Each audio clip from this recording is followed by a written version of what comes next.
अस्सलाम वालेकुम dear students, कैसे हैं आप सब लोग ठीक ठाक होंगे और खैर ऑफिस से होंगे। आप लोग देख रहे हैं स्टडी टाइम यूट्यूब चैनल। अल्लाह पाक आप सबको कामयाब करे। आज मैं आप लोगों के साथ शेयर करूंगी ऐसे माई हीरो इन हिस्ट्री कायदे आज़म।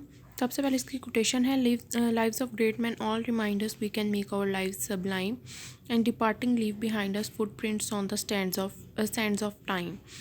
Hero is a man of sky-high personality with an exemplary character, distinctive deeds, and ingenious ideas. He must be a man of exceptional qualities of heart and mind, unparalleled vigor, and unique talent. The Muslim history is replete with great leaders. M.A. Jinnah is the bright star of this galaxy. I would always remember Quaid-e-Azam, who has served as a role model for the generations to come.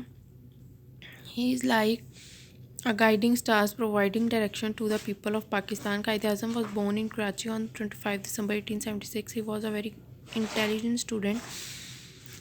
On passing the matriculation examination, he went to England to study law. After 4 years, he returned as a barrister and started his practice in law in Karachi. Later, he shifted to Bombay and became one of the leading lawyers. Quaid-e-Azam was a great freedom fighter. In those days, the Indian National Congress was striving for freedom from British rule in India. Mr. Jinnah became its member and started working for the freedom of the country. In 1906, All Indian Muslim League was formed to safeguard the Muslims' rights. Mr. Jinnah also fought for the rights of the Muslim. Quality, not quantity, should be the measure of one's character.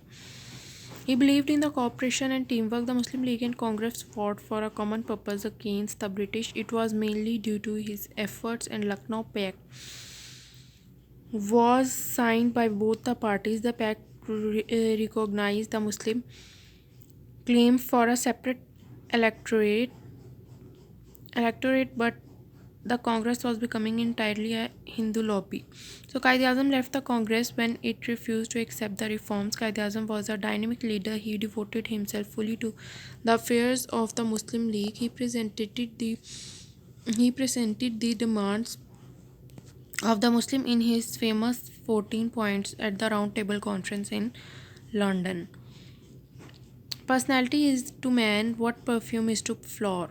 By 1940, Quaid-e-Azam was convinced that Muslims could not hope for justice under the Hindu majority. Therefore, in March 1940, the Muslim League under his presidentship passed a resolution which demanded the division of India. It demanded an independent Muslim state comprising Muslim majority provinces. His sincere efforts bore fruit, and Pakistan appeared on the world map on 14 August 1947.